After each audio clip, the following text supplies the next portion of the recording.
Salut les investisseurs, dans cette vidéo, on va analyser ensemble le dossier Steph. Avant de commencer, je vous rappelle que si vous souhaitez demander des analyses, vous pouvez le faire via le canal Telegram, le lien se trouve en description de cette vidéo.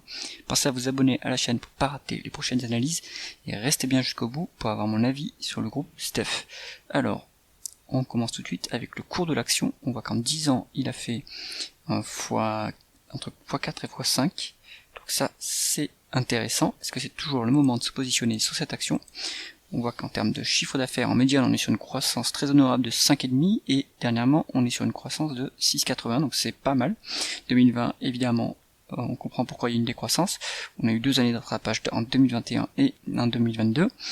Le groupe est capable aussi de sortir le carnet de chèques pour faire des acquisitions et acheter pas mal d'entrepôts logistiques. Donc le véritable motte de Steph, c'est sa capacité à avoir un maillage territorial très important et qui est pas compté à sa juste valeur dans le bilan, c'est-à-dire qu'elle a des actifs cachés puisque les entrepôts et les propriétés que le groupe acquiert sont amortis, et pourtant elles ont beaucoup plus de valeur que la valeur résiduelle.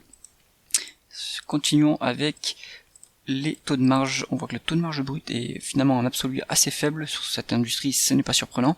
On est à 11%, un peu plus élevé que la médiane, mais donc là on est plutôt très convenable. On voit qu'en termes de marge d'EBITDA, on est sur une bonne efficience opérationnelle puisqu'on est au-dessus de la médiane d'EBITDA 10 ans, et ça c'est en augmentation depuis quelques années, donc ça c'est plutôt bon. Le management arrive à être de plus en plus efficient dans ses opérations, et ça se reflète sur le taux de marge net qui est alors pas très élevé en absolu, on n'est pas très loin du seuil de rentabilité sur cette activité. Il faut comparer aux autres acteurs du secteur, mais à mon avis c'est un secteur qui a des marges nettes très faibles, il faut être très bon dans la gestion pour réussir à la maintenir, et c'est ce que le management montre, puisque on voit que c'est au-dessus de la médiane et c'est assez stable autour de 3%, donc pas de marge d'erreur, mais le management semble être compétent pour ne pas faire des pertes, donc ça c'est plutôt bon signe. Hormis la période, on va dire 2020, même pas, c'est même pas des pertes, c'est une baisse de la marge nette, mais bon, on peut comprendre pourquoi sur la période. Et même là, ils ont pas fait de pertes, donc ça c'est plutôt bon. On continue avec la conversion des bénéfices nets en free cash flow. Là, il y a un problème, il manque beaucoup de free cash flow par rapport aux bénéfices nets. Donc où est-ce que c'est passé cette différence? Peut-être que c'est en partie dû à la variation du besoin en fonds de roulement.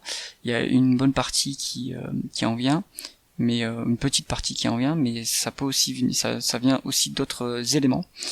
Est-ce que les cash flows opérationnels ne sont pas à la hauteur de ce que les capex devrait permettre de générer? Ça c'est quelque chose à creuser dans le tableau de flux de trésorerie. En tout cas, s'il faut valoriser l'entreprise par les flux, il vaut mieux utiliser les free cash flow plutôt que les bénéfices nets, s'il n'y a pas de dette évidemment. Alors on va regarder ce qui se passe en termes de rentabilité opérationnelle avec le ROIC. On voit qu'en médiane on est sur du 7,5, là on est plutôt autour de 7, ce qui est très convenable. On a vu que l'entreprise croissait entre 5 et 7%, donc avec cette rentabilité opérationnelle on peut autofinancer la croissance, donc ça c'est plutôt bon. Et si on a un delta positif entre la croissance et la génération et la rentabilité opérationnelle, on peut utiliser les free cash flow générés pour rémunérer l'actionnaire, faire des acquisitions, etc. ou se désendetter par exemple. Est-ce que justement l'entreprise est endettée? On va regarder ça. La dette nette est à 1,3 milliard, l'EBITDA est à on va dire à 400 millions, donc on est un peu plus de 3 fois l'EBITDA. Mais là-dessus, il faut voir est-ce que cette dette nette inclut des loyers ou pas pour ce type d'activité. Ça me surprendrait pas qu'il y ait des loyers qui soient comptés dans la dette nette, puisqu'il y a des entrepôts qui doivent être loués. Ça a creusé dans les rapports financiers. À mon avis, on est moins endetté que 3 fois l'EBITDA, mais ce niveau d'endettement reste c'est un peu lourd, mais ça reste correct. Si on enlève les loyers, on est peut-être moins endetté que ça, donc du coup il n'y a pas à mon avis trop de questions sur cet endettement. Par contre on voit que les free cash flow sont négatifs sur les deux dernières publications, non, sur la dernière publication, donc pourquoi? Et justement ça ne permettra pas de désendetter le groupe. Donc ça c'est quelque chose à regarder dans les dernières publications. Est-ce que c'est conjoncturel ou est-ce que ce serait structurel?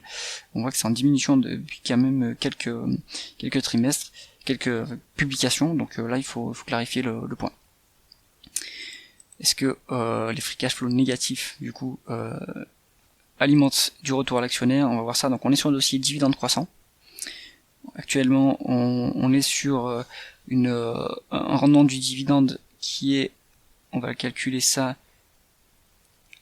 qui est autour de 4%. Donc ça peut être intéressant pour quelqu'un qui veut un rendement du dividende qui est déjà en phase de rente. En plus, on a une augmentation à prévoir.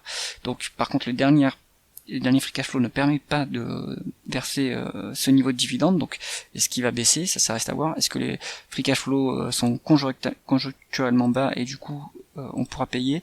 Si on est sur une médiane de free cash flow à 30 millions, les dividendes actuels ne permettent toujours pas de payer. Donc là, il y a une question sur ce niveau de free cash flow et comment est-ce que le groupe compte payer les dividendes. On voit que le nombre d'actions augmenté depuis 10 ans et puis il y a eu peut-être un rachat depuis quelques temps. Donc ça c'est quelque chose à voir. Est-ce que l'entreprise se lance structurellement dans les rachats d'actions ou pas? Et est-ce que la valorisation du groupe mérite qui rachète ses actions? On est sur une valeur d'entreprise qui est sur la médiane, donc il n'y a pas de décote par rapport à l'historique. On est sur une valeur absolue à 6,2 fois la valeur d'entreprise sur EBITDA, ce qui est pas très élevé. Peut-être que le groupe pourrait racheter ses actions. En tout cas, mon avis sur le dossier, conclusion de l'analyse, Steph, à mon avis, c'est pas si qualitatif que ce que je pensais à première vue. Maintenant, il y a des actifs cachés au bilan, donc il y a peut-être une décote sur les actifs réévalués, donc il faudrait voir combien vaut tous les actifs de Steph. Ça constitue un mode parce que c'est très difficile maintenant de venir attaquer Steph sur ses implantations et de racheter de l'immobilier vu que il a bien maillé tout le territoire. Donc il y a quand même un avantage concurrentiel à ce niveau-là.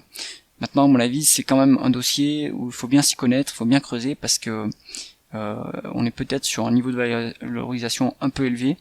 Et le dividende m'a l'air un peu pas très sûr, quoi. Donc ça c'est à creuser. C'est tout pour l'analyse. Si vous avez aimé la vidéo, mettez un pouce vers le haut et pensez à vous abonner à la chaîne. À bientôt.